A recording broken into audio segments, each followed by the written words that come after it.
Hello, welcome back to NS learning.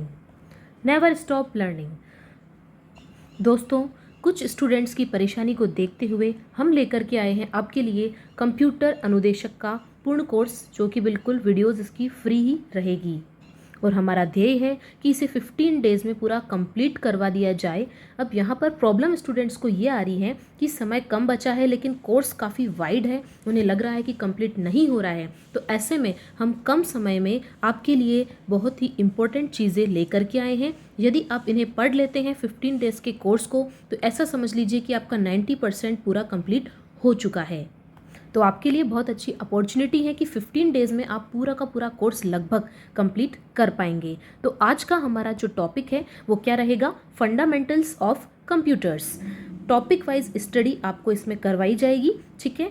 जिस तरीके से आपने देखा होगा सिलेबस, उसके अंदर एक टॉपिक दिया हुआ है फंडामेंटल ऑफ कंप्यूटर्स। इसमें भी अलग अलग सब टॉपिक्स हैं, जैसे कि overview of the computer system, including क्या क्या है उसमें, input output devices and pointing devices and scanner, ठीक है। सेकंड सब टॉपिक आता है आपका representation of data, that is digital versus analogue. उसके बाद आता है नंबर सिस्टम, डेसिमल, बाइनरी और हेक्साडेसिमल। अब यहाँ पे ध्यान रखने वाली बात यह है कि ऑक्टल आपको नहीं पढ़ना है, ठीक है। ऑक्टल को मत पढ़ लीजिएगा आप। नेक्स्ट है octal introduction to data processing, ठीक है, and concepts of files and their types. तो इन सभी को हम बहुत ही ब्रीफ में पढ़ने वाले हैं। इस तरीके से पढ़ेंगे कि आपको ये सारे टॉपिक जो हैं क्लियर भी हो जाए, कम समय लगे और इम्पोर्टेंट चीज़ें आप सब पढ़ लें। और ये थ्योरी क्लास होने के बाद हम चले जाएंगे सीधे MCQs पर।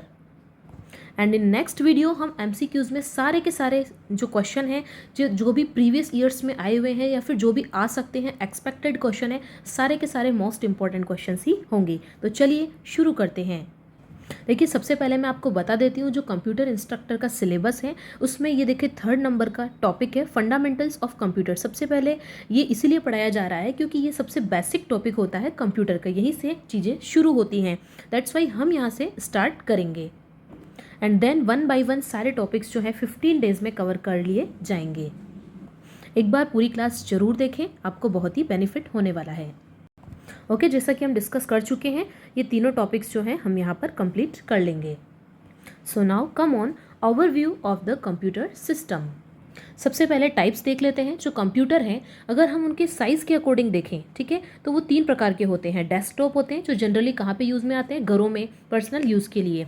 तो आजकल लगभग ये बंद से हो चुके हैं पर्सनल यूज़ के लिए। तो जनरली लोग यूज़ में लेते हैं लैपटॉप्स, ठीक है। तो जो लैपटॉप कंप्यूटर है वो कैसा होता है? पोर्टेबल होता है, इसलिए ईजी रहता है, कहीं पे भी हम इसे उठा करके ले जा सकते हैं। लेकिन डेस्कटॉप का जो सेटअप है वो मुश्किल होता है इधर से उधर ले जाना। नेक्स्ट होता है पाम टॉप। पाम टॉप का मतलब आप समझ गए होंगे, पाम मतलब हथेली पर रखकर आप इसे चला सकते हैं। ध्यान रखिएगा, इसका एक और नाम होता है, दैट इज PDA। वैसे तो सब जानते ही हैं, फिर भी देख लीजिए। डेस्कटॉप कुछ इस तरीके का होता है जिसके अंदर मॉनिटर होता है, CPU होता है, कीबोर्ड होता है और माउस अलग से होता है। ये रहा आपका लैपटॉप। इसके अंदर क्या होता है? जो कीबोर्ड है वो इनबिल्ट होता है, माउस का काम भी इसमें इनबिल्ट टच पैड से हो जाता है और इसमें अलग से CPU की भी ज़रूरत नहीं होती है। नेक्स्ट है पाम टॉप, जो कि इसी का ही शॉर्ट रूप है। तो जैसा कि मैंने आपको बताया, डेस्कटॉप का यूज़ क्या होता है? Home and personal use. Next आता है लैपटॉप, इसका यूज़ होता है पोर्टेबल कंप्यूटर के रूप में। और नेक्स्ट है पाम टॉप, इसका यूज़ होता है स्मॉल कंप्यूटर के रूप में। अब देखिए, कंप्यूटर को एक और टाइप से डिवाइड किया गया है, एक और बेसिस पे डिवाइड किया गया है, that is what? According to function.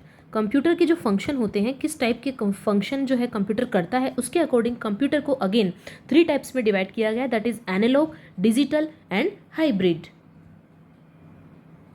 देखिए, आपने डॉक्टर के पास देखा होगा थर्मोमीटर, ठीक है, तो ये एक तरीके का कैसा है? एनालॉग कंप्यूटर हम इसे कह सकते हैं।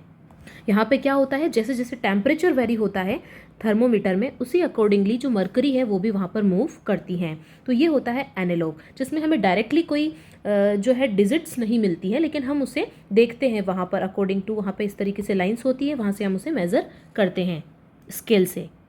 अब देखिए नेक्स्ट टाइप है डिजिटल। ऑलमोस्ट जितने भी कंप्यूटर होते हैं ध्यान रखिएगा वो डिजिटल ही होते हैं, जो कि किस पे वर्क करते हैं, बाइनरी नंबर पर वर्क करते हैं, बाइनरी कोड में। होता क्या है कि जैसे कि हम लोग जानते हैं 0 to 9 या फिर अल्फ़ाबेट्स, तो इसको ही किस में कन्वर्ट कर लिया जाता है, 0 और 1 में कन्वर्ट कर लिया जाता है, जिसे बाइनरी कोड कहा जाता है। तो जो डिजिटल कंप्यूटर होते हैं मोस्ट ऑफ सारे यही होते हैं। उसके बाद में नेक्स्ट आता है हाइब्रिड। हाइब्रिड क्या होता है, इन दोनों का एक मिला जुला रूप होता है जिसमें एनालॉग भी होता है और डिजिटल वर्क भी होता है। जैसे कि हॉस्पिटल्स में होते हैं या फिर कोई ऐसे डिपार्टमेंट होते हैं बड़े, जहाँ पर जैसे मौसम की बात की जाती है, तो वहाँ पर हाइब्रिड कंप्यूटर्स यूज़ में आते हैं। अब आप ये देख लीजिए कि जो डिजिटल कंप्यूटर्स होते हैं वो कितने टाइप्स के होते हैं, क्योंकि मोस्ट ऑफ जितने भी कंप्यूटर होते हैं वो डिजिटल ही होते हैं।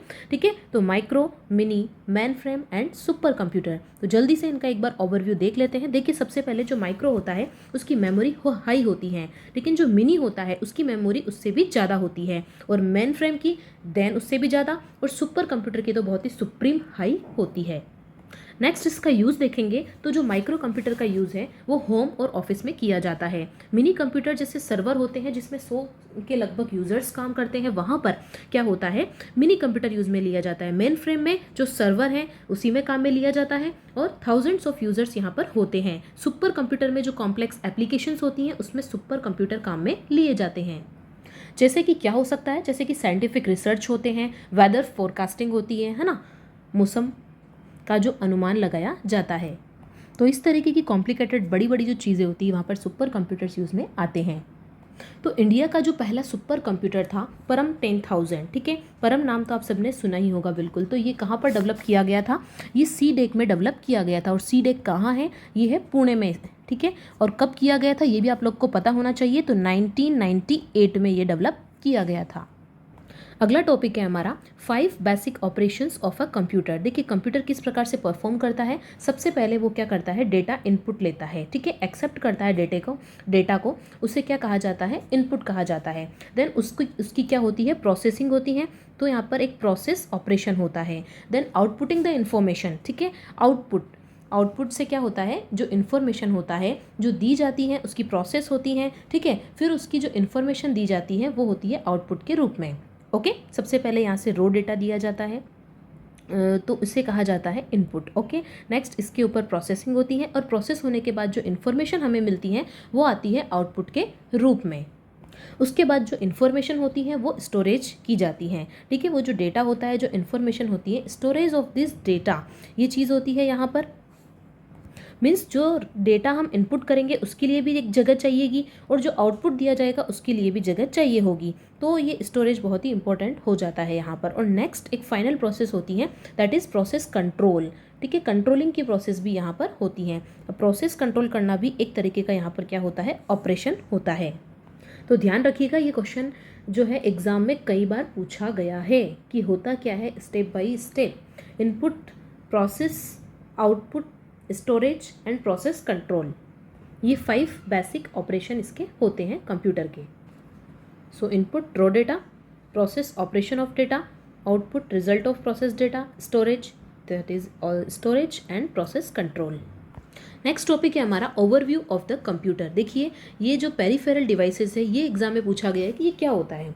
अब ये भी आपको जानना ज़रूरी है, कंसेप्ट आपको पता होने चाहिए कि पेरिफेरल डिवाइसेस होते क्या हैं, कि जितने भी input device, output device, storage device जो कि कंप्यूटर से कनेक्टेड होते हैं that are called peripheral devices. Okay, तो सबसे पहले इनपुट डिवाइस जिसके द्वारा इन्फॉर्मेशन या रो डेटा कंप्यूटर को दी जाती है, किसके द्वारा, यूज़र के द्वारा, वो सभी क्या होते हैं, इनपुट डिवाइस होते हैं। लाइक कीबोर्ड, पॉइंटिंग डिवाइस होते हैं, ये भी आपको अलग से मेंशन किया हुआ है आपके सिलेबस में, तो आपको पता होना चाहिए कि पॉइंटिंग डिवाइस कौन कौन से होते हैं। देखिए माउस होता है, ट्रैक बॉल होती है, लाइट पेन होता है, जॉयस्टिक होती है और स्कैनर होता है। तो आपको बिल्कुल पता होना चाहिए कि कौन कौन से पॉइंटिंग डिवाइस होते हैं। कभी कभी डायरेक्टली पूछ लिया जाता है आपसे एग्जाम में कि निम्नलिखित में से कौन सा पॉइंटिंग डिवाइस है या कौन सा नहीं है। ठीक है, इस तरीके से। तो mouse, track ball, light pen, joystick, scanner, ये सभी क्या है, पॉइंटिंग डिवाइस हैं। अब ध्यान रखिएगा कीबोर्ड जो होते हैं वो 3 टाइप्स के होते हैं, लेकिन जनरली हम कौन सा यूज़ में लेते हैं, QWERTY। ठीक है, दिस टाइप ऑफ जो कीबोर्ड है हम यूज़ में लेते हैं जनरल वे में। इसके अलावा और जो होते हैं वो होते हैं AZERTY, एंड थर्ड वन होता है DVORAK, तो ये 3 टाइप अगर आपको देखने को मिल जाए तो कंफ्यूज नहीं होना है, बाकी कॉमनली ये वाला यूज़ में आता है। इसके अलावा कीबोर्ड से संबंधित एक क्वेश्चन और पूछा जाता है अबाउट कीज़। तो एक तो आता है फंक्शन कीज़ के बारे में, तो आपको पता होना चाहिए टोटल 12 फंक्शन की होती हैं, that is F1 to F12। Okay, next होती है मॉडिफायर कीज़। कौन सी होती है? मॉडिफायर कीज़, ठीक है। तो इसके अंदर जैसे कि कंट्रोल की आती हैं, और कौन सी है? अल्ट, ठीक है, अल्ट की आती हैं, शिफ्ट की आती हैं। तो ये सभी कौन सी होती हैं? मॉडिफायर कीज़ कहलाती हैं। एक तीसरी और इम्पॉर्टेंट होती है, दैट इज़ टॉगल की। कौन सी होती है? टॉगल। टॉगल के अंदर कौन कौन से आता है याद रखिएगा, जैसे कि नम है ना, कैप्स है जिसे ऑन ऑफ कर सकते हैं हम लोग, जैसे कि स्क्रॉल, ठीक है, स्क्रॉल लॉक है। तो ये सभी किस में आती हैं? टॉगल कीज़ में आती हैं। तो ये तीनों आपको पता होनी चाहिए क्योंकि इससे एग्जाम में क्वेश्चन पूछा जाता है। इसी प्रकार से अगली बात करते हैं माउस के बारे में। यहाँ से क्या क्वेश्चन अराइज हो सकता है? फर्स्ट तो यही कि पॉइंटिंग डिवाइस है, स्टैंडर्ड पॉइंटिंग डिवाइस है। दूसरा, you can use mouse only in GUI, ठीक है, GUI के साथ में ही आप इसे यूज़ में कर सकते हैं, ग्राफिकल यूज़र इंटरफेस जिसे बोला जाता है। तो ये जो होते हैं 2 टाइप्स के होते हैं, एक मैकेनिकल होता है, एक ऑप्टिकल होता है। तो क्वेश्चन एक बार एग्जाम में ये पूछा गया था कि जो ऑप्टिकल माउस है वो किस पे बेस्ड होता है? तो ये लेज़र रेस पर जो है बेस्ड होता है, ठीक है, लेज़र। नेक्स्ट है ट्रैक बॉल, जो कि माउस की जगह पे यूज़ में लिया जा सकता है। क्वेश्चन पूछा गया है किससे? लाइट पेन से। ये पूछा गया है कि ये किस में यूज़ आता है, ठीक है, तो डिजिटल सिग्नेचर में इसे यूज़ में लिया जाता है। एक और क्वेश्चन यहाँ से पूछा गया है एग्जाम में लाइट पेन से कि ये कौन से मॉनिटर में यूज़ में लिया जाता है। तो आप लोग बिल्कुल याद रखेंगे कि जो CRT बेस्ड मॉनिटर होते हैं वहाँ पर ही इसको यूज़ में लिया जा सकता है, CRT based cathode ray tube, ठीक है। लेकिन जो LCD स्क्रीन्स होती हैं वहाँ पर इसे यूज़ में नहीं लिया जाता है, but not with LCD screens. जो प्रोजेक्टर्स होते हैं और कोई भी डिस्प्ले डिवाइस होता है वहाँ पर यूज़ में नहीं आता है, उसके लिए कंपलसरी है CRT बेस्ड मॉनिटर। जब हम क्वेश्चन करेंगे, MCQs करेंगे, तब मैं आपको और बताऊंगी वहाँ पर, ठीक है। नेक्स्ट चलते हैं हम जॉयस्टिक पर। देखिए जॉयस्टिक जो होता है वो कंप्यूटर गेम्स खेलने के लिए जनरली ये यूज़ में आते हैं। इनका जो कंट्रोलिंग होता है वो थोड़ा अच्छा होता है। तो जॉयस्टिक जो होते हैं वो गेम्स के लिए यूज़ में आते हैं। ये क्वेश्चन भी पूछा जाता रहा है। नेक्स्ट आता है आपका स्कैनर। आप सभी लोग जानते होंगे, जैसे आपका कोई हार्ड कॉपी है, आप उसको सॉफ्ट कॉपी में कन्वर्ट करना चाहते हैं, तो ये स्कैनर जो है वहाँ पे यूज़ में आता है। अब स्कैनर्स भी 2 टाइप के होते हैं। एक तो कौन सा होता है? Hand held scanner. जैसे कि आप कभी पोस्ट ऑफिस गए हो तो वहाँ पे आपका, जैसे कि आपने स्पीड पोस्ट करवा रहे हैं तो वहाँ पर उसे स्कैन किया जाता है, ठीक है, वो जो नंबर होता है उसको पर्टिकुलर। तो हैंड हेल्ड का मतलब सिंपल सा है, हाथ से पकड़ने वाला जो स्कैनर होता है। नेक्स्ट जो दूसरा होता है वो कौन सा होता है? फ्लैट बेड स्कैनर होता है। जैसे कि आपने फोटोकॉपी की मशीन देखी होगी, उसमें हम पेपर रख देते हैं और उसको इस तरीके से, सेम उसी प्रकार से ये फ्लैट बेड स्कैनर होता है। नेक्स्ट वन है मैग्नेटिक स्ट्रिप रीडर। आपने देखा होगा जनरली आप जो कार्ड यूज़ में लेते हैं, ATM कार्ड्स वगैरह, हालांकि अब वो चिप से रिप्लेस हो चुके हैं, लेकिन ये क्या करता है, जो मैग्नेटिक स्ट्रिप होती है किसी प्लास्टिक कार्ड पर, ठीक है, उसमें जो भी इंफॉर्मेशन होती है उसे रीड करता है। नेक्स्ट है यहाँ पर बारकोड रीडर। अब आप कोई भी सामान खरीदने जाते हैं तो उसके ऊपर इस तरीके से लाइंस जो होती है वो बनी हुई होती है, तो इसी को ये रीड करने का काम करता है। ध्यान रखिए इसका एक और नाम है बारकोड रीडर का। इसे क्या बोला जाता है? इसे बोला जाता है पॉइंट ऑफ सेल स्कैनर। अब यदि यहाँ से आपसे डीपली सवाल पूछा जाए तो क्या पूछेंगे यहाँ पर कि कितने डिजिट वहाँ पर होती है बारकोड में? तो देयर आर 13 डिजिट्स, ठीक है। कितनी डिजिट होती है? 13 डिजिट होती है, और वो भी 4 पार्ट्स में जो है सब डिवाइडेड होती हैं। कितने पार्ट्स होते हैं इसके? 4 पार्ट्स होते हैं। जो फर्स्ट 2 डिजिट होती हैं उसमें कंट्री कोड होता है। नेक्स्ट 5 डिजिट होती है उसमें मैन्युफैक्चरिंग कोड होता है। उसके बाद अगेन नेक्स्ट 5 डिजिट होती है उसमें क्या होता है? प्रोडक्ट कोड होता है। एंड लास्ट डिजिट जो होता है वो चेक कोड होता है, ठीक है। लास्ट किसके लिए होता है? चेक कोड के लिए। फर्स्ट वन किसके लिए होता है? कंट्री कोड के लिए। Then manufacturing and then product के बारे में। अब यदि बाई चांस यहाँ से क्वेश्चन आता है तो आप इजीली उस क्वेश्चन को एटलीस्ट गेस तो कर ही पाएंगे और आंसर आपका बिल्कुल 100% सही होगा। अब देखिए OMR कौन कौन नहीं जानता है इसे, ठीक है। ये क्या होती है? Optical mark reader. इसका फुल फॉर्म होता है, ये भी पूछ लिया जाता है कई बार अगर इजी क्वेश्चन देना होता है तो, ठीक है। तो ये कहाँ पर यूज़ में आती हैं? एग्जाम्स में यूज़ में आती हैं। OMR is used in reading answer sheet, ठीक है। नेक्स्ट है MICR, that is magnetic ink character reader. Full form आपको बिल्कुल पता होनी चाहिए। क्या होती है? Magnetic ink character reader. Magnetic ink character recognition होती है। क्वेश्चन यहाँ से ये पूछा जाता है कि कहाँ पर ये यूज़ में लिया जाता है, ठीक है, MICR। तो ध्यान रखिएगा बैंक में जो चेक की प्रोसेसिंग होती है उसमें ये यूज़ में लिए जाते हैं। एक बच गया यहाँ पर OCR। OCR क्या होता है? ऑप्टिकल कैरेक्टर रीडर होता है। क्या करता है ये? जो प्रिंटेड या रिटन टेक्स्ट होते हैं, कैरेक्टर होते हैं, उनको ये यहाँ पर रीड करता है। और इसका यूज़ कहाँ होता है? लाइब्रेरीज़ में इसका यूज़ किया जाता है।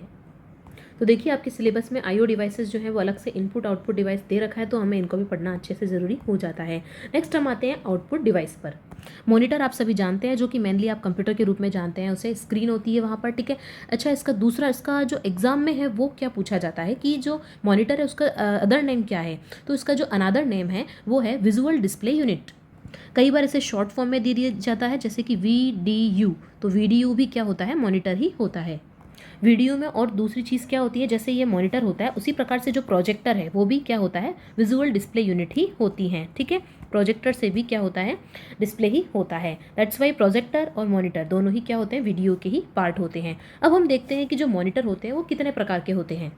तो आप लोग स्पेशली ध्यान रखिएगा कि एक तो होता है CRT, ठीक है, दूसरा होता है LCD, बिल्कुल ये भी आपने सुना होगा। नेक्स्ट होता है TFT, इसकी फुल फॉर्म के बारे में डिस्कस करते हैं हम। और एक होता है LED, ठीक है। LED LCD आप सब जानते हैं। LCD क्या होता है? Liquid crystal display. इसी प्रकार से LED क्या होती है? That is light emitting diode. CRT क्या होता है? Cathode rays tube. और जो TFT है वो क्या है? Thin film transistor. देखिए एग्जाम में LCD के बारे में पूछ लिया जाता है, बहुत ही कॉमन वे में पूछा जाता है, ठीक है। तो CRT के बारे में पूछा गया है लेकिन बहुत कम पूछा गया है। तो CRT TFT जो है कम पूछे गए, लेकिन फिर भी आपको पता होना चाहिए। और LED क्या होती है? Light emitting diode. TFT क्या होता है? Thin film transistor. LCD liquid crystal display. CRT cathode rays tube. CRT का संबंध किससे है? लाइट पेन से। आप लोग याद रखिएगा कि जो CRT वाले मॉनिटर होते हैं वहीं पर लाइट पेन यूज़ में लिया जा सकता है, अदर पर यूज़ में नहीं लिया जाता। नेक्स्ट टॉपिक है हमारा प्रिंटर। देखिए प्रिंटर से काफ़ी क्वेश्चन हर एक एग्जाम में पूछे जाते हैं। तो इन कॉमन वे जो प्रिंटर होते हैं दो प्रकार के होते हैं। एक तो कौन से होते हैं? इम्पैक्ट, और दूसरे होते हैं नॉन इम्पैक्ट। देखिए यहाँ पर तो जो प्रिंटर होते हैं इम्पैक्ट और नॉन इम्पैक्ट दो प्रकार के होते हैं। इम्पैक्ट वाले प्रिंटर कौन से होते हैं? जल्दी से देख लीजिए। देखिए इसमें अधिकतर में डी से शुरू, सॉरी यहाँ पे चेन है, यहाँ पे D से शुरू हो रहा है, ठीक है। तो डॉट मैट्रिक्स आ जाए तो इम्पैक्ट है, डेजी व्हील आ जाए तो इम्पैक्ट है, ड्रम प्रिंटर आ जाए तो भी इम्पैक्ट है। अब ध्यान आपको इसमें रखना है, एक चेन प्रिंटर है और एक बेल्ट प्रिंटर है, ये भी क्या होते हैं? इम्पैक्ट होते हैं। अब याद रखने के लिए आपको क्या करना है? देखिए गले में अगर आपने सोने की चेन पहन ली तो थोड़ा आपका इम्पैक्ट पड़ेगा सामने वाले के ऊपर, ठीक है। इसी प्रकार से बिना बेल्ट के भी जनरली कोई जो बॉयज़ हैं वो बाहर नहीं जाते हैं। तो देखिए आप लोग को इजीली याद हो जाएगा कि इम्पैक्ट चेन और बेल्ट से क्या पड़ता है? इम्पैक्ट पड़ता है। इसी प्रकार से D से शुरू होने वाले जैसे डॉट मैट्रिक्स, D से शुरू होने वाला डेजी व्हील और ड से शुरू होने वाला ड्रम प्रिंटर, ये सभी किस में आते हैं? इम्पैक्ट में आते हैं। अदर देख लीजिए आप, थर्मल, इंकजेट और लेज़र, ये सभी कैसे हैं? नॉन इम्पैक्ट प्रिंटर हैं। कौन से? थर्मल, इंकजेट और लेज़र। अब यदि आप सोच रहे हैं कि यार इम्पैक्ट प्रिंटर क्या होते हैं, अगर आपको इसकी इमेज बनानी है तो आपने टाइपराइटर देखा होगा, उसमें क्या होता है? एक रिबन होता है और रिबन के ऊपर टक टक इम्पैक्ट पड़ता है, ठीक है। तो इसे ही बोलते हैं इम्पैक्ट प्रिंटर। ये सारे इसी टाइप के थोड़े होते हैं, लेकिन ये ओल्डेस्ट टाइप के होते हैं। ध्यान रखिएगा ये पुराने कंप्यूटर होते हैं जो कि इनका अभी भी एग्जिस्टेंस है, जैसे कि आपने पोस्ट ऑफिस में देखा होगा या फिर और जो सरकारी कार्यालय होते हैं वहाँ पर आपने देखा होगा। अब आते हैं यहाँ पर नॉन इम्पैक्ट प्रिंटर पर।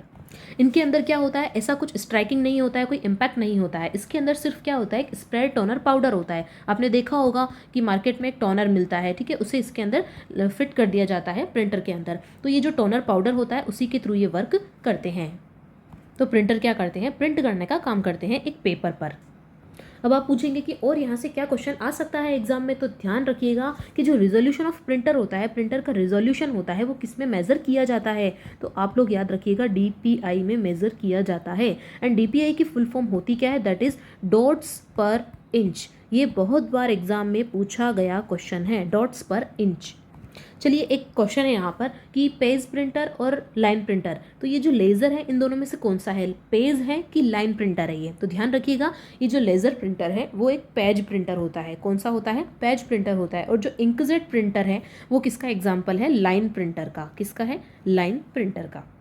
चलिए कुछ एक दो चीज़ और हम थोड़ा पढ़ लेते हैं, जैसे कि एक होते हैं लेबल प्रिंटर्स। अब क्या होते हैं? जैसे कि आप सामान देखते हैं मार्केट में जाते हैं तो उसके ऊपर स्पेशल टाइप का लेबल लगा हुआ होता है, जैसे कि अभी हमने पढ़ा जैसे बार कोड से सपोज, तो उसको प्रिंट करने के लिए भी अलग से क्या होते हैं? लेबल प्रिंटर्स होते हैं। उसके अलावा क्या होते हैं? प्लॉटर होते हैं। Another important question for your exam, plotter क्या चीज़ होती है? ये जो प्लोटर होते हैं इससे एक तो बहुत ही अच्छी क्वालिटी जो है वो प्रिंट होती है, ठीक है, हाई क्वालिटी ये देता है। दूसरा है एक्यूरेट है, ठीक है, इसकी स्पेशलिटी देख लीजिए। तीसरा है कि जो बिगर साइज़ की जो होती है ड्राइंग्स वगैरह जो भी प्रिंट करनी होती है वो प्लोटर प्रिंट करता है। जैसे कि ये जो प्रिंटर है इनमें छोटे छोटे जो पेज होते हैं वो प्रिंट होते हैं, लेकिन यहाँ पर बड़े साइज़ में भी प्रिंट हो जाता है। और स्पेशली किस में काम आते हैं? ये CAD के लिए काम में आते हैं। What is CAD? CAD is computer aided design. चलिए थोड़ा सा और नॉलेज ले लीजिए कि जो प्लोटर होता है ना वो कहाँ, जैसे कहाँ पे प्रिंट यूज़ में आता है। अगर आप डेली लाइफ में देखें, जैसे घरों में बड़ा सा पोस्टर लगाना है, ठीक है, या फिर कोई कार है, कार के ऊपर आपने डिज़ाइंस देखी होगी, वो कहाँ से प्रिंट होगा? तो वो सभी कौन करता है? प्लोटर करता है, क्योंकि उसमें बहुत ही अच्छी क्वालिटी का प्रिंट होता है। इसके अलावा एक और होता है POS receipt and banking printer होते हैं, जो कि अलग से होते हैं। चलिए आगे बढ़ते हैं। तो हम पढ़ रहे थे input output device, peripheral devices. इसके अंदर हम इनपुट डिवाइस कंप्लीट कर चुके हैं। आउटपुट डिवाइस में मॉनिटर, प्रिंटर, प्लोटर कंप्लीट हो चुका है। अब आते हैं स्पीकर पे। कौन नहीं जानता है जिससे आवाज़ सुनाई देती है? That is speaker. तो आपको ये ध्यान में रखना है कि ये आउटपुट डिवाइस है और ये सारे इनपुट डिवाइस है। एटलीस्ट इतना आपको पता होना चाहिए। नेक्स्ट आता है स्टोरेज डिवाइस। बिल्कुल यार, आपकी जो इन्फॉर्मेशन है, डेटा है, वो कहाँ स्टोर होगा? कहीं तो रखना पड़ेगा। जैसे हमारे बॉडी में क्या होता है? हमारा माइंड होता है, वहाँ पे स्टोर होता है। इन दैट वे यहाँ पर स्टोरेज डिवाइसेस कौन कौन सी हैं? देखिए, hard disk, floppy disk, compact disk and pen drive. तो ये जो हार्ड डिस्क होती है यहाँ पर, ये होती क्या है? ये कंप्यूटर की मेन स्टोरेज डिवाइस होती है। देखिए, सबसे पहले कब इंट्रोड्यूस की गई थी? 1956 में। नेक्स्ट है यहाँ पर फ्लॉपी डिस्क। ये कैसी होती है? ध्यान रखना, ये एक मैग्नेटिक डिस्क होती है, पोर्टेबल भी होती है ये, तो ध्यान रखिएगा। सबसे पहले तो ये एक मैग्नेटिक डिस्क होती है। एक आपने नाम सुना होगा डिस्केट करके, ठीक है, तो ये भी इसी को ही बोलते हैं। किसको? फ्लॉपी डिस्क को। ये आप लोग याद रखिएगा। नेक्स्ट है यहाँ पर कॉम्पैक्ट डिस्क, जिसे CD बोला जाता है। अब CD से क्या क्वेश्चन अराइज हो सकता है कि इसे ऑप्टिकल डिस्क भी कहा जाता है, ठीक है। ये क्या होती है? एक ऑप्टिकल डिस्क होती है। ये जनरली आपने देखी होगी, CDs बहुत होती है मार्केट में, जिसमें ऑडियो वीडियो कोई भी कंप्यूटर इन्फॉर्मेशन अपन यहाँ पे रख सकते हैं। लेकिन अब जो है CD का यूज़ कम होता है। उसके ऊपर और क्या आ चुका है? DVD भी आ चुका है। अब ये भी ध्यान रखिएगा कि DVD की फुल फॉर्म क्या होती है? Digital versatile disk. Digital versatile disk. अब एग्जाम में आपके आ गया डिजिटल वीडियो डिस्क, इसका फुल फॉर्म होता है। अब आप कहेंगे वीडियो तो होता नहीं है। याद रखिएगा, वी की जो फुल फॉर्म है वो 2 होती हैं। इसे चाहे वर्सेटाइल भी लिख सकते हैं हम, और इसे वीडियो भी लिख सकते हैं, ठीक है। तो डिजिटल डिस्क और वी का मतलब क्या होता है? वर्सेटाइल या फिर वीडियो, दोनों ही राइट हैं। अब देखिए, आपने CD के अलग अलग नाम सुने होंगे, जैसे कि CD-ROM होता है। अब ये CD-ROM में होता क्या है? रोम का मतलब होता है रीड ओनली मेमोरी।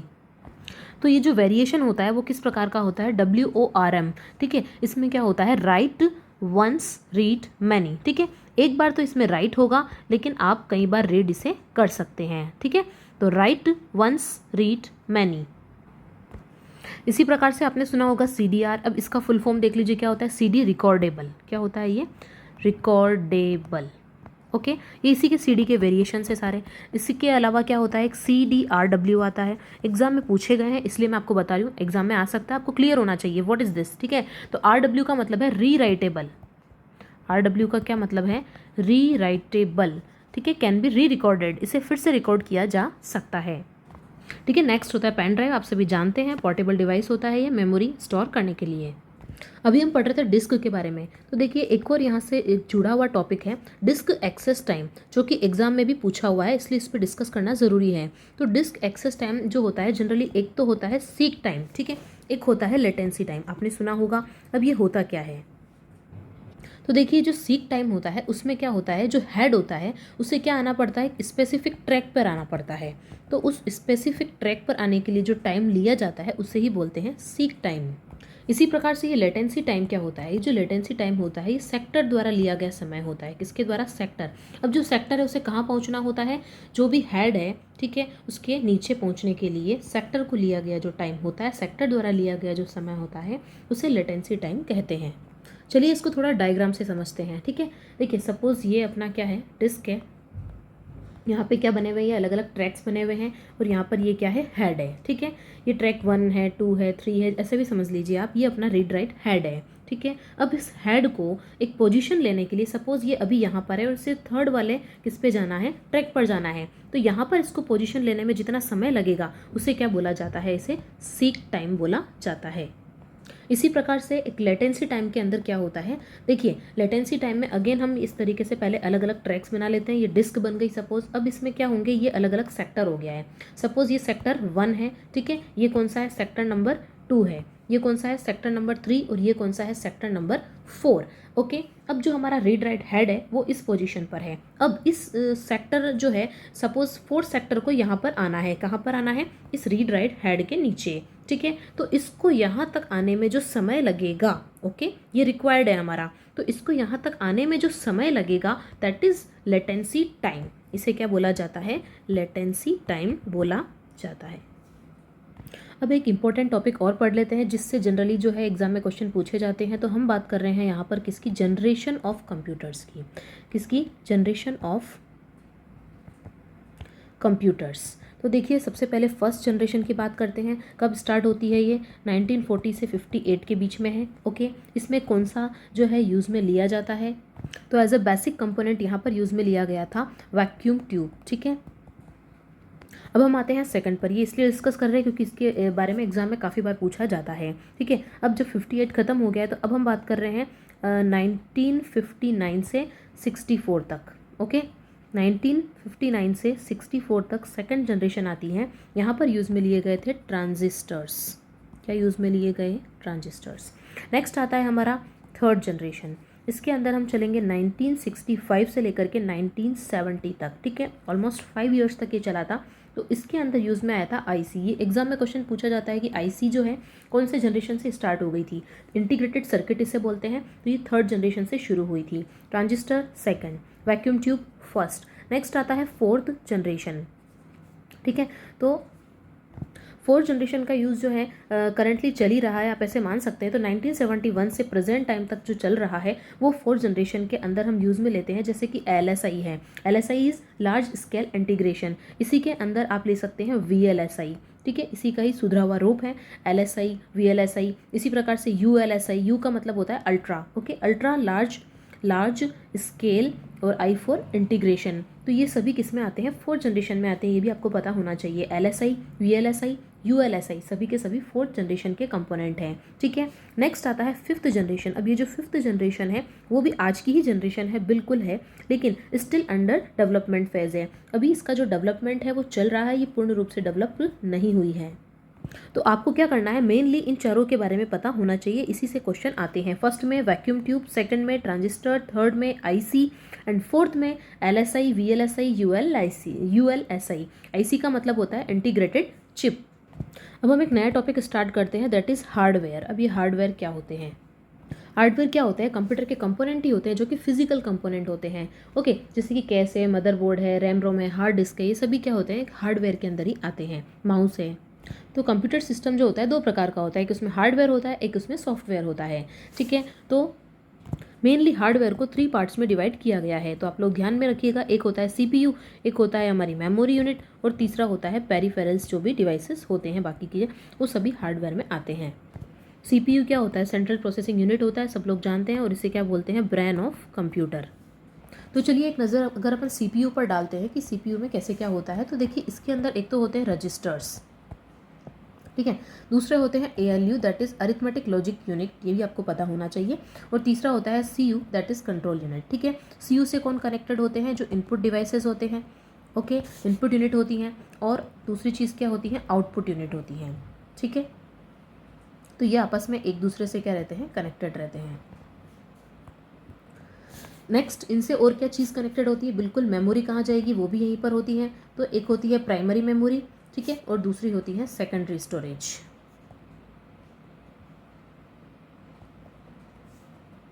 तो कुछ इस तरीके का जो स्ट्रक्चर है वो यहाँ होता है,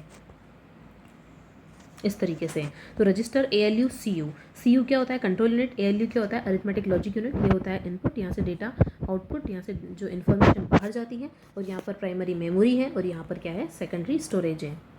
अभी रजिस्टर क्या करते हैं, यहाँ पे जो भी इन्फॉर्मेशन डेटा होता है उन्हें स्टोर ही करते हैं रजिस्टर्स। मीन्स यूज़र द्वारा जो भी इंस्ट्रक्शन दिए जाते हैं उनका जो एग्जीक्यूशन होता है वो कहाँ पर होता है, CPU में होता है, और वो किनके द्वारा होता है, रजिस्टर, ALU और CU के द्वारा ही होता है। अब हम आते हैं हार्डवेयर के नेक्स्ट पार्ट यानी कि मैन मेमोरी पर।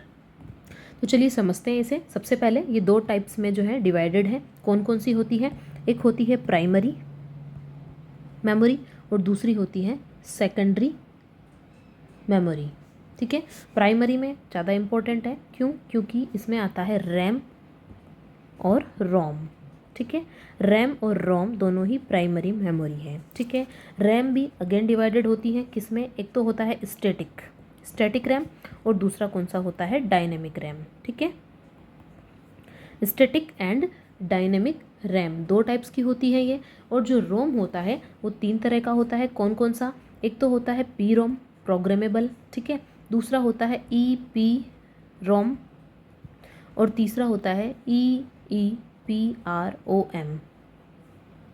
तो यहाँ पर इस ई का क्या मतलब होता है? इरेजेबल, और पी का मतलब होता है प्रोग्रामेबल। ROM का मतलब आप लोग जानते होंगे, रीड ओनली मेमोरी। RAM का फुल फॉर्म क्या होता है? Random access memory. और जो थर्ड वन है ई, यहाँ पर इस ई का मतलब होता है इलेक्ट्रिकल। ठीक है, electrical, erasable, programmable, okay, and read only memory. अब देखिए यहाँ पर स्टैटिक और डायनेमिक में डिफरेंस होना पता आपको बहुत ही ज़्यादा ज़रूरी है। एक्चुअल में होता क्या है, जो स्टैटिक होती है उसके अंदर जो इन्फॉर्मेशन होल्ड होती है वो विदाउट रिफ्रेशमेंट होती है। यहाँ पर रिफ्रेशमेंट नहीं होता है। ठीक है, और जो डायनेमिक होती है उसमें ज़रूरी है कि वहाँ पर क्या हो? रिफ्रेशमेंट हो। ठीक है, तो ये इनके अंदर मेन डिफरेंस है। ये आपको पता होना चाहिए कि स्टैटिक के अंदर इन्फॉर्मेशन का रिफ्रेशमेंट नहीं होता है और डायनेमिक के अंदर होता है। ठीक है, तो एक बात आपको पता चलनी चाहिए कि अगर डायनेमिक के अंदर रिफ्रेशमेंट होता है तो ऐसे में क्या होगा? जो इन्फॉर्मेशन है वो कुछ समय के साथ में गायब भी होती रहेगी। एंड इसी प्रकार से जो सेकेंडरी मेमोरी होती है उसे मेनली 3 टाइप्स में डिवाइड किया जाता है। First one is magnetic tape, second one is magnetic disk and third one is optical disk. तो चलिए थोड़ा सा डिफरेंस देखते हैं हम रैम और रोम के बीच में। तो देखिए यहाँ पर जो रैम होती है उसे कहा जाता है रैंडम एक्सेस मेमोरी और दूसरी है रोम, इसे क्या कहा जाता है? Read only memory. रैम कैसी होती है? टेम्परेरी मेमोरी होती है, जबकि रोम कैसी होती है? परमानेंट। रैम एक वॉलेटाइल मेमोरी होती है। वॉलेटाइल का मतलब ये है कि लाइट बंद हुई तो सारा डेटा जो है वो गायब हो जाएगा। और रोम कैसी होती है? नॉन वॉलेटाइल, यानी कि इसमें परमानेंटली मेमोरी स्टोर रहती है। नेक्स्ट ये है कि जो रैम होती है वो रीड और राइट मेमोरी दोनों होती है। रीड एंड राइट दोनों यहाँ पर होता है, जबकि रोम में क्या होगा? नाम से पता है आपको, रीड ओनली, यानी कि यहाँ पर सिर्फ रीड होता है, राइट नहीं होता है। तो ये है इनके मेन डिफरेंसेस। अब एक चीज़ आपको और पता होनी चाहिए कि जो भी रैम रोम सारी मेमोरीज़ हैं, ठीक है, ये सभी की सभी कैसी होती है? सेमी कंडक्टर मेमोरी है। कौन सी है? Semi conductor memory. रैम है, रोम है और इसके जितने भी पार्ट हैं, जैसे कौन कौन से पार्ट हैं? पी रोम है, EP रोम है, EEP रोम है। ठीक है, ये सभी फ्लैश मेमोरी, ये सभी की सभी कैसी होती है? सेमी कंडक्टर मेमोरी होती है। अब अगेन एक डिफरेंस हम देखेंगे किसके अंदर, जो प्राइमरी मेमोरी है उसमें, और दूसरी कौन सी है? Secondary memory. इनमें क्या क्या डिफरेंसेस हैं वो आपको देखना है। सबसे पहले हम एक्सेस टाइम की बात करें तो प्राइमरी मेमोरी का जो एक्सेस होता है वो फास्ट होता है। ठीक है, तो ये हो जाएगा फास्टर और सेकेंडरी हो जाएगा स्लोवर। ठीक है, स्टोरेज कैपेसिटी की बात करें तो प्राइमरी का जो स्टोरेज कैपेसिटी है वो कैसा होगा? स्मॉलर होगा, इसी वजह से तो ये फास्ट होती है। ठीक है, तो स्टोरेज कैपेसिटी प्राइमरी की क्या होती है? कम होती है, और स्टोरेज कैपेसिटी सेकेंडरी की क्या होती है? ज़्यादा। तो ये स्मॉलर हो जाएगा और ये हाइयर हो जाएगा। ठीक है, कॉस्ट या फिर बिट ऑफ स्टोरेज की अपन बात करते हैं तो यहाँ पर जो होता है प्राइमरी के अंदर वो क्या होता है? हाई होता है, और सेकेंडरी के अंदर क्या होता है? लो होता है। अब हम एक टॉपिक पर और चर्चा कर लेते हैं, दैट इज़ पोर्ट। पोर्ट के ऊपर भी क्वेश्चन एग्जाम में आए हुए हैं, इसलिए डिस्कस करना ज़रूरी है। सबसे पहले हम देखते हैं सीरियल पोर्ट क्या होता है। देखिए सीरियल के अंदर क्या होता है, जो सीरियल पोर्ट होता है वो 1 बिट को ट्रांसफ़र करता है, 1 बिट ऑफ अ बाइट। ठीक है, एक बाइट की 1 बिट को ट्रांसमिट करता है। ठीक है, 1 at a time as a single stream of bit होता है इसके अंदर।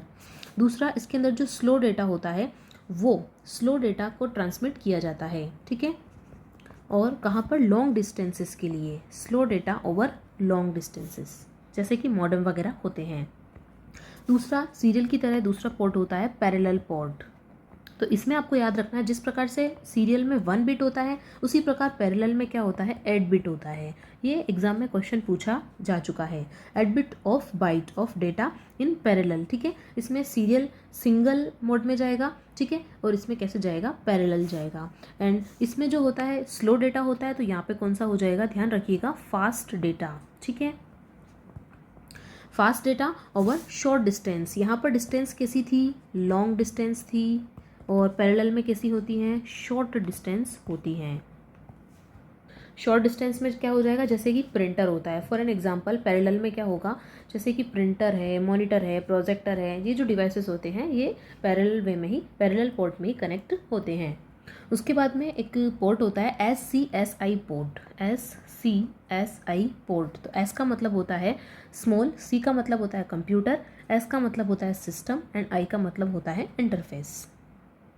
तो यहाँ पर 1 बिट होता है, यहाँ पे 8 बिट होता है। यहाँ पर इसकी हायर स्पीड होती है, कितनी होती है, 32 bit at a time. Again यहाँ पर स्लो होता है, यहाँ पे फास्ट होता है, और SCSI जो होता है इसमें भी फास्ट डेटा ही जो है वो ट्रांसमिट होता है। अब आप बोलेंगे कि इसको किस में यूज़ में लिया जाता है, तो जैसा कि इसका नाम है स्मॉल कंप्यूटर सिस्टम इंटरफेस, ठीक है। तो यहाँ पर जैसे कि HDD है, हार्ड डिस्क ड्राइव है, इसको कनेक्ट करने के लिए CD-ROM है, ठीक है। कंप्यूटर के साथ में इनको कनेक्ट करने के लिए SCSI पोर्ट का यूज़ लिया जाता है। और एक बहुत ही कॉमन होता है USB, ठीक है, नाम सुना होगा आपने, USB पोर्ट होता है, और ये 127 डिवाइसेस को कनेक्ट कर सकता है। कितने devices, connect up to 127 peripheral devices, जैसे कि माउस है, डिजिटल कैमरा है, स्कैनर, जो भी छोटी मोटी चीज़ें आप कनेक्ट करते हैं वो इसी USB पोर्ट में आप लोग करते हैं। तो प्लग एंड प्ले डिवाइस इसे कहते हैं। Means plug and play devices जो है वो यहाँ पर कनेक्ट किए जाते हैं। तो यहाँ पर एक जो सब टॉपिक था overview of the computer system, ये हम पूरा देख चुके हैं, including input output devices, pointing devices and scanner, ये पूरा कंप्लीट हो चुका है। अब ये बहुत ही सिंपल से छोटे से टॉपिक हैं, ये फटाफट से कंप्लीट होने वाले हैं। देखिए इन्हें 10 मिनट में हम इन्हें कंप्लीट करने वाले हैं। अब हम आ गए हैं new topic representation of data पर, ठीक है। यहाँ पर दिया गया है डिजिटल वर्सेस एनालॉग। एक तो डिजिटल और एनालॉग में क्या डिफरेंस है तो हम ऑलरेडी देख चुके हैं, ठीक है। और एक है नंबर सिस्टम में डेसिमल, बाइनरी और हेक्साडेसिमल हमें पढ़ना है। एक बहुत ही सिंपल एग्जांपल के थ्रू हम एनालॉग और डिजिटल को हम पढ़ने वाले हैं, इनमें क्या डिफरेंस होता है। देखिए ये जो नॉर्मल घड़ी जिसमें आप टाइम देखते हैं ये एनालॉग का उदाहरण है, और ये जो आप रेलवे स्टेशन या फिर आजकल जो डिजिटल घड़ियाँ भी चलने लग गई है, ठीक है, रिस्ट वॉच जो है, ये सभी क्या होती है, डिजिटल कंप्यूटर की तरह यूज़ में आती हैं। तो यहाँ पर हमें टाइम जो है इस स्केलिंग के माध्यम से देखना होता है, और यहाँ पर जो है डिजिट्स के अंदर आपको एकदम एक्यूरेट टाइम यहाँ पर मिल जाता है। सो मेन जो है आपका कंसेप्ट क्लियर हो गया होगा कि what is analog and what is digital. Digital के अंदर डिजिट्स के माध्यम से एक्यूरेट जो है आपके पास आंसर आता है, और यहाँ पर आपको चेक करना होता है। जैसे कि आप स्कूटी चलाते हैं, बाइक चलाते हैं, तो उसके अंदर भी आपका जो स्पीडोमीटर होता है उसमें इस तरीके की जो है, अगर आपको देखना होता है कि कितना स्पीड है उस कांटे के माध्यम से, तो वो होता है एनालॉग। और वहीं पर यदि आपको डिजिट्स में आ रही है कि 30 की स्पीड है, 40 की स्पीड है, 35 की है, दैट इज़ डिजिटल मशीन। तो जल्दी से इनके बारे में हम देख लेते हैं कि जो एनालॉग है और डिजिटल है इनमें क्या डिफरेंस होता है। देखिए यहाँ पर सिग्नल की बात करें तो एनालॉग में जो होते हैं कंटिन्यूस सिग्नल होते हैं, और डिजिटल के अंदर क्या होता है, बाइनरी होता है, जैसे कि मैंने आपको बताया 0 और 1।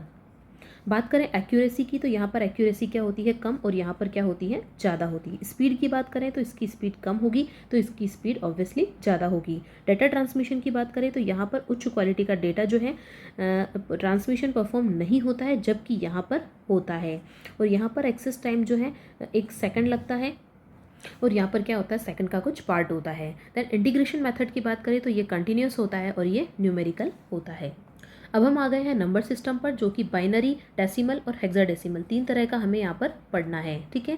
देखिए सबसे पहले जो बाइनरी होता है, आपको ये पता होना चाहिए कि इसके अंदर जो नंबरिंग होगी वो 0 और 1 में होगी, ठीक है। डेसिमल में क्या होगा, 0 से 9 तक हम पढ़ेंगे, और हेक्साडेसिमल में क्या होगा, 0 से F तक। अब आप कहेंगे कि ये F क्या भला है। देखिए 0 से 9 तक तो एज इट इज़ जैसे डेसिमल में डिजिट्स होते हैं वैसे यहाँ पर होते हैं, लेकिन 10, 11, 12, 13, 14 इनको हम अलग तरीके से पढ़ते हैं, ठीक है।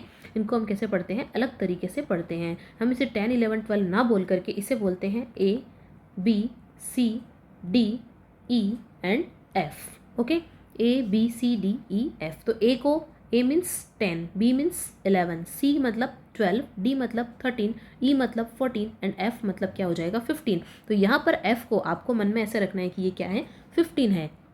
दूसरी बात कर रहे हैं हम यहाँ पर बेस की। तो बाइनरी का बेस जो होता है वो 2 होता है, इसका आधार 2 होता है, डेसिमल का आधार 10 हो जाएगा और हेक्साडेसिमल का आधार क्या होता है 16। तो अब पढ़ते हैं हम नंबर सिस्टम में डेसिमल से बाइनरी कन्वर्जन कैसे होता है। देखिए एग्जाम में डायरेक्टली क्वेश्चन दे दिया जाता है कि ये आपका नंबर है, डेसिमल में है, इसे बाइनरी में कन्वर्ट करना है, ऑप्शन ये है, आंसर बताइए। ठीक है, सीधे सीधे इस टाइप से क्वेश्चन आता है। तो आपको पता होना चाहिए कि जब भी हम डेसिमल से अदर फॉर्म में जाएंगे, जैसे कि बाइनरी में और हेक्सा में जाएंगे, तो इसमें क्या होती है, डिवाइड की प्रोसीजर होती है। ठीक है, अब डिवाइड किससे करना है, जिस में आप कन्वर्ट कर रहे हैं। जैसे कि यहाँ पर आप बाइनरी में कन्वर्ट करेंगे तो आपको किससे डिवाइड करना पड़ेगा, 2 से। चूंकि इसका बेस क्या था 2, मैंने आपको पहले ही बताया था, तो आपको 2 से डिवाइड करना पड़ेगा पर्टिकुलर नंबर को। जैसे कि आपका क्वेश्चन है 2 2 5 और यहाँ पर बेस में दिया हुआ है 10, इसको किस में कन्वर्ट करना है, आपको बाइनरी में कन्वर्ट करना है। ठीक है, तो बाइनरी में जो भी होगा यहाँ पे आंसर और नीचे बेस में क्या आ जाएगा 2 आ जाएगा। ठीक है, तो चलिए इसे सॉल्व करते हैं हम। सबसे पहले हम क्या करेंगे, हमारा जो नंबर है 2 2 5 वो हमने लिखा। ठीक है, अब इसको किससे डिवाइड करना है, 2 से ही डिवाइड करना है। 2 से डिवाइड करेंगे तो 1 1 2 टाइम्स डिवाइड हो गया ये, और यहाँ पर जो रिमाइंडर बचा है वो क्या बच गया 1। इसी प्रकार से अगेन 2 से डिवाइड करेंगे, कितने टाइम्स जाएगा ये 56 टाइम्स जाएगा, रिमाइंडर क्या बचा 0। ठीक है, इसी प्रकार से करते करते आप जब चलेंगे तो इस प्रकार से आप इसको लास्ट तक लेके आएंगे। तो यहाँ पर लास्ट बच जाएगा 1, 1 में 2 से डिवाइड करेंगे तब भी रिमाइंडर कितना बचेगा 1 बच जाएगा। ठीक है, तो ये सभी क्या है, आपके रिमाइंडर की लिस्ट है। अब ये जो रिमाइंडर आए हैं इन सबको उल्टे तरीके से रिवर्स मोड में आपको लिखना है, यानी कि इस तरीके से आपको यहाँ पर चलना है। ठीक है, तो हमारा जो 2 2 5 10 को हमें कन्वर्ट करना था बाइनरी में, तो क्या हो जाएगा ये, सबसे पहले क्या लेंगे, ये वाला 1, नहीं ये भी तो हमारा रिमाइंडर में है। ठीक है, तो यहाँ पर क्या हो जाएगा 1, फिर ये वाला 1 हो जाएगा, देन ये वाला 1, देन 0, ये वाला 0, ये वाला 0, देन 0, देन 1। तो ये किस फॉर्मेट में आ चुका है, बाइनरी फॉर्मेट में आ चुका है। इस तरीके से आपको डेसिमल से बाइनरी में जाना है। देखिए वापस से हम अप्लाई करते हैं अब ये हेक्सा पर। अभी हमने क्या किया, डेसिमल से बाइनरी, अब हम जाते हैं डेसिमल से हेक्सा। अगेन हम सेम एग्जांपल लेते हैं, दैट इज़ 2 2 5 और ये बेस में है 10, और आपको इसको कन्वर्ट करना है किस में, 16 वाले बेस में। कुछ नहीं करना है, आपका जो नंबर है उसे यहाँ पे ले लीजिए। अब देखिए आपको किस में कन्वर्ट करना है, हेक्सा में कन्वर्ट करना है ना, तो आप किससे डिवाइड करेंगे, 16 से डिवाइड करेंगे। कितने बार जाएगा, 14 बार जाएगा। सॉरी, हाँ ठीक है, आप इसे रीचेक कर लीजिए। 16 बन जा 16, कितने बचे हैं 6 6 5 16 4 जा 64। अब 1 रिमाइंडर यहाँ पे बच गया, ये 1 आ गया है। ठीक है, तो इस तरीके से आपको करना है। क्या 14 में 16 से अगेन डिवाइड होगा, बिल्कुल नहीं होगा। तो हमारा जो यहाँ पर रिवर्स मोड में हमारा आंसर आने वाला है वो क्या होगा, 14 और फिर बाद में क्या आ जाएगा 1 आ जाएगा। ठीक है, लेकिन मैंने आपको बताया था कि 14 को 14 नहीं लिखते हैं, तो क्या लिखते हैं इसे लिखते हैं ई। तो हम यहाँ पर क्या लिख सकते हैं, 14 को ई लिख देंगे और 1 एज इट इज़ आ जाएगा। तो हमारा आंसर क्या हो चुका है, ई 1 और बेस में क्या हो जाएगा 16। नाउ ये क्लियर हो चुका है ना। तो अब हम आगे बढ़ते हैं। तो देखिए पहले डेसिमल को जब हम बाइनरी में कन्वर्ट कर रहे थे तो हम भाग विधि अपना रहे थे, लेकिन अब यहाँ पर हमें करने पड़ेंगे मल्टीप्लाई। देखिए किस प्रकार से करना है। सबसे पहले बाइनरी से डेसिमल में हमारा एग्जाम्पल हम लेंगे 1 1 0 1 1 1 0 1। सपोज ये अपना एक बाइनरी नंबर है, सपोज क्या ऑब्वियसली है। ठीक है, तो अब इसको कन्वर्ट करना है हमें किस में, डेसिमल में। देखिए यहाँ पर क्या होगा, मल्टीप्लाई विधि होगी। तो एक्चुअल में क्या होगा, ये जो 1 होगा इसको किससे मल्टीप्लाई करना पड़ेगा हमें, 2 की पावर 0 से। ठीक है, इसी प्रकार से जो 0 होगा उसको किससे करेंगे, 2 की पावर 1 से। तो हम थोड़ा इसे दूर दूर लिख लेते हैं एक बार। देखिए 1 1 0 1 1 1 0 1। ठीक है, ये हमारा नंबर है 110 111 01 110 111 01। ठीक है, हमने चेक कर लिया है। अब यहाँ पर नीचे क्या लिखना है, 2 power 0 2 power 1 2 power 2 2 power 3 2 power 4 2 power 5 6 and 7। इस तरीके से आपको नोट करना है। अब 2 की पावर किसी भी नंबर के ऊपर 0 होता है तो उसका वैल्यू होता है 1। 2 की पावर 1 किसके बराबर होता है, 2 के। 2 2 जा 4, फिर यहाँ पे क्या हो जाएगा इसी तरीके से 2 2 जा 4 4 2 जा 8। इसी तरीके से यहाँ पर क्या हो जाएगा 16। अब देखिए मेन बात यहाँ पर क्या आ रही है, यहाँ पे जब 0 है और 0 को किसी नंबर से मल्टीप्लाई आप करेंगे तो 0 ही आएगा। तो आप एक काम कीजिए, यहाँ पर डायरेक्टली 0 मेंशन कर लीजिए। ठीक है, और हम 2 की पावर 16 को 1 से मल्टीप्लाई करेंगे तो 16 ही आएगा। ओके, तो सेम नंबर यहाँ पर आने वाला है। अब यहाँ पर भी 2 की पावर 1 का मतलब होता है 2, लेकिन जब हम 0 से इसे मल्टीप्लाई करेंगे तो इसको ओवरऑल किसके बराबर मानना पड़ेगा, 0 के बराबर मानना होगा। और यहाँ पर 1 है तो एज इट इज़ आपका नंबर आ जाएगा। अब देखिए 2 की पावर जो 6 होती है वो किसके बराबर हो जाएगी, 64 के। और यहाँ पर 1 है इसलिए एज इट इज़ हमें 64 लिखना है। 2 की पावर 7 किसके बराबर होती है, 128 8 के। अब कुछ नहीं करना है आपको, पहले तो इसको इससे मल्टीप्लाई कर लिया आपने, ठीक है। अब इन सभी के बीच में किसका निशान लगा देना है, प्लस का, यानी कि इन सभी को आपको क्या करना पड़ेगा, ऐड करना पड़ेगा। तो जब आप इन सभी को ऐड करेंगे तो आपका जो आंसर है वो क्या आ जाएगा, 221, और बेस में क्या आ जाएगा, 10, चूँकि हम डेसिमल में कन्वर्ट कर रहे हैं। तो अब आपको ध्यान होना चाहिए, डेसिमल जो है 0 to 9 अंकों में आएगा, तो बिल्कुल ये 0 to 9 वाले अंक ही हैं। इसी प्रकार से सेम मेथड से आप बाइनरी को हेक्साडेसिमल में भी कन्वर्ट कर सकते हैं। बस उसमें एक चीज़ ये ध्यान रखनी है कि इसमें 4 डिजिट्स का एक सेट बनाना है। चलिए एक बार हम करते हैं, बाइनरी टू हेक्साडेसिमल। देखिए ये हमारा जो है सेम ही हम ले लेते हैं, 110 111 01 110 111 01, ठीक है। इसे ये किस में है, बाइनरी में है। अब हम इसे किस में कन्वर्ट करना चाहेंगे, हेक्सा में, ठीक है। तो सिंपल है, 4 डिजिट्स को उठाओ, 1101, ठीक है, 1101। उसके बाद नेक्स्ट 4 डिजिट है 1101, यही है, ठीक है। 2 पेयर्स यहाँ पे बन चुके हैं। अब आपको कुछ नहीं करना है, सिंपल सा रूल है आपका। क्या करेंगे आप, वही यहाँ पर इसको फर्स्ट वाली को 2 की पावर 0 से, फिर 2 की पावर 1 से, फिर 2 की पावर 2 से, फिर 2 की पावर 3 से आपको मल्टीप्लाई करना है। तो देखिए 2 की पावर 0 का मतलब होता है 1, 2 की पावर 1 का मतलब होता तो 2 है, लेकिन इसको मल्टीप्लाई जब 0 से करेंगे तो 0 आ जाएगा, ठीक है।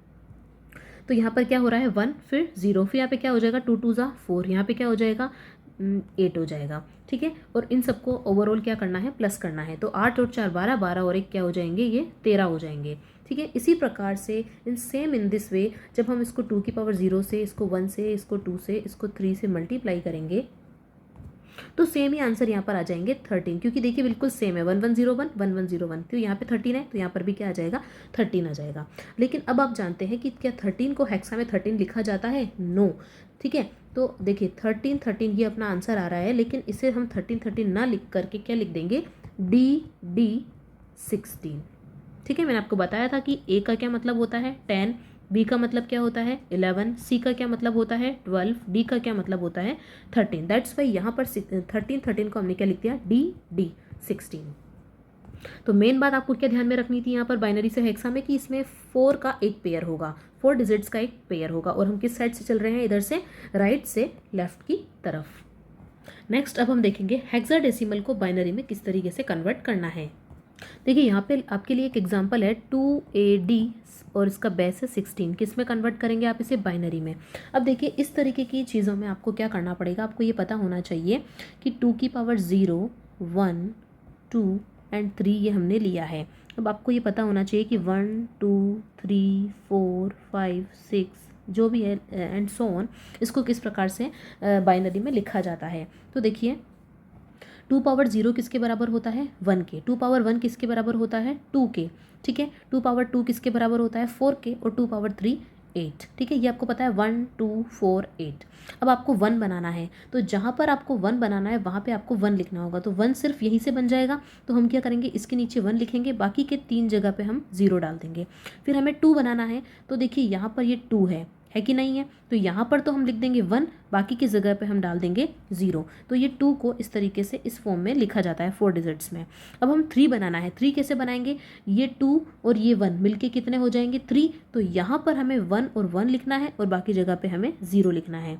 समझ में आ गया आपको, ठीक है। तो यहाँ पर हमारे पास एक तो 2 है, तो 2 के लिए हम क्या लिख देंगे, 0 0 1 0, क्या आ जाएगा यहाँ पर 0 0 1 0, सिंपल है। इसी प्रकार हमें ए पे चलना है। ए का मतलब क्या होता है 10, ए का क्या मतलब होता है 10 पर चलना है। अब हम 10 कैसे बनाएं, देखिए हम अगर हम 8 और 2 को ऐड करें तो क्या बन जाएगा, यहाँ पर 10 बन जाएगा, बिल्कुल। तो हमें क्या करना है, 8 के नीचे 1 लिखना है और किसके नीचे, 2 के नीचे वाली डिजिट पे 1 लिखना है, बाकी जगह पे आप 0 फिल कर दीजिए। तो 10 10 इसका आंसर हो जाएगा। तो हम इस ए की जगह पे क्या लिख देंगे 10 10, ओके, क्लियर। नाउ हम इसी प्रकार से हमें फाइंड आउट करना है डी। तो देखिए डी का क्या मतलब होता है 13 होता है। अब हमें 13 बनाना है, तो 8 और 4 को मिलाएंगे तो कितने हो जाएंगे 12। अब 12 में हम 1 जोड़ेंगे तो क्या हो जाएगा 13, यानी कि इस 2 की जगह पे हमें 0 डालना है, ठीक है। समझिए इस बात को। तो अब हम क्या करेंगे, डी को हम क्या लिख सकते हैं 1 1 0 1, ठीक है। तो 1 1 0 1 ये क्या बन जाएगा 13 बन जाएगा। तो 1 1 0 1, तो ये हमारा आंसर आ चुका है। इस प्रकार से आप हेक्सा को किस में कन्वर्ट कर सकते हैं, बाइनरी में कन्वर्ट कर सकते हैं, ठीक है। जिन लोगों को मालूम नहीं है वो एक बार और देख लीजिए। अब हम चेंज करते हैं हेक्सा को डेसिमल में। तो देखिए अगेन सेम एग्जांपल लिया हमने 2AD बेस 16 है, इसको कन्वर्ट करना है डेसिमल में। तो क्या करेंगे हम लोग, देखिए इसकी दो मेथड हो सकते हैं, बीच में जो है आप बीच में होते हुए आ सकते हैं, जैसे कि पहले हेक्सा को बाइनरी में कन्वर्ट कर लो, फिर बाइनरी को डेसिमल में कर लो, ये तो आपको आता ही है, बिल्कुल आप लोग कर सकते हैं, ठीक है, उसके थ्रू तो कर ही सकते हैं। अगर आपको डायरेक्टली फाइंड आउट करना है तो आपको क्या करना पड़ेगा, ये जो है आपका 2AD, इसको क्या करना पड़ेगा, 16 की पावर 0, 16 की पावर 1 एंड 16 की पावर 2 से मल्टीप्लाई करना पड़ेगा, ठीक है। इसको इससे मल्टीप्लाई करना पड़ेगा, इसको इससे मल्टीप्लाई करेंगे और इसको इससे मल्टीप्लाई करेंगे। तो देखिए डी का मतलब क्या होता है 13, ए का मतलब क्या होता है 10, ठीक है, ये आपको पता होना चाहिए। तो 16 की पावर 0 क्या होती है 1, 1 को 13 से मल्टीप्लाई करेंगे तो क्या आ जाएगा 13। अब देखिए 16 की पावर कितनी है 1, तो 16 की पावर 1 इज इक्वल टू 16 और 16 को 10 से मल्टीप्लाई करेंगे दैट इज़ 160। अब देखिए 16 की पावर 2 कितनी होती है 256, 256 होती है और उसको अगेन 2 से मल्टीप्लाई करना पड़ेगा, तो 256 को 2 से मल्टीप्लाई करेंगे तो 512 यहाँ पर आ जाएंगे। अब हमें क्या करना रहता है, ये जो भी डिजिट्स आती हैं इनको प्लस करना रहता है, तो जब हम इसे प्लस करेंगे तो हमारा ओवरऑल आंसर कितना आ जाएगा 6, 8 एंड 5, ठीक है, 2, 3, 5 देख लीजिए आप, ठीक है, तो ये कितना हो जाएगा 685 हो जाएगा।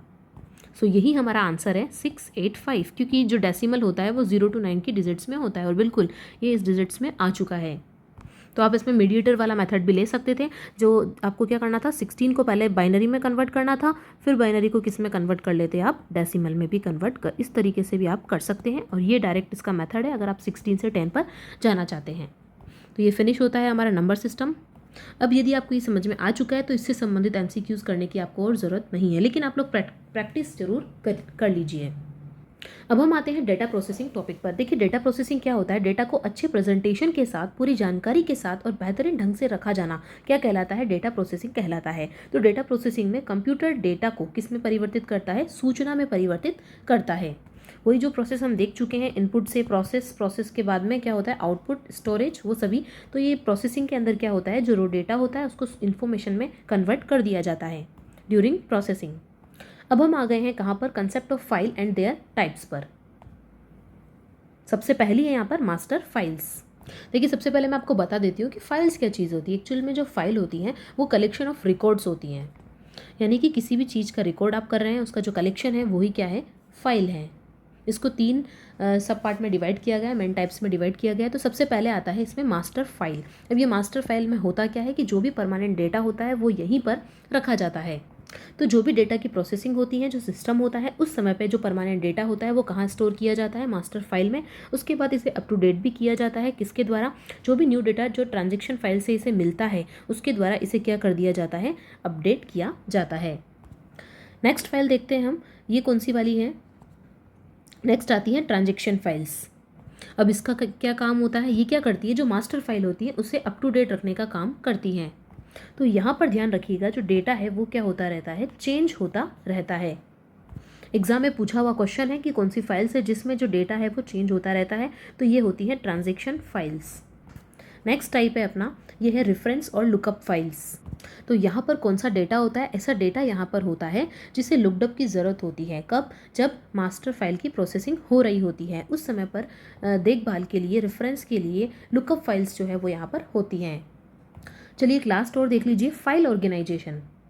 मीन्स हम डेटा को किस प्रकार से ऑर्गेनाइज कर रहे हैं, उसके कितने तरीके हैं। तो ध्यान रखिएगा ये 4 प्रकार होते हैं इसके। सबसे फर्स्ट वन है सीरियल, सेकंड है सिक्वेंशियल, थर्ड वन है इंडेक्स सिक्वेंशियल और फोर्थ वन होता है डायरेक्ट हो सकता है, फिर रैंडम हो सकता है।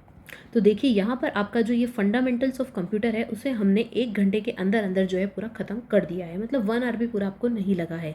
तो यहाँ पर आप थ्योरी पढ़ चुके हैं जिसमें आपने क्या क्या पढ़ा है, इसमें आपने पढ़ा है overview of the computer system, ठीक है। इसमें आपने इनपुट आउटपुट डिवाइस के बारे में डिटेल में पढ़ लिया है, पॉइंटिंग डिवाइस पढ़ लिया है, स्कैनर पढ़ लिया है, रिप्रेजेंटेशन ऑफ डेटा के बारे में पढ़ लिया है आपने, ठीक है। डिजिटल पढ़ लिया है, एनालॉग क्या होता है, नंबर सिस्टम क्या होता है, डेसिमल, बाइनरी, हेक्साडेसिमल। इसके अलावा आपने डेटा प्रोसेसिंग देखा है, कंसेप्ट ऑफ फाइल देखे हैं एंड देयर टाइप्स देखे हैं। अब हम अगली वीडियो में करने वाले हैं इसके ऊपर इंपॉर्टेंट MCQs। जरूर देखिएगा, उन्हीं में से आपके जो क्वेश्चन है वो बिल्कुल श्योर आने वाले हैं, उससे कहीं बाहर जो है क्वेश्चंस एग्जाम में नहीं देखने को मिलेंगे। Thank you.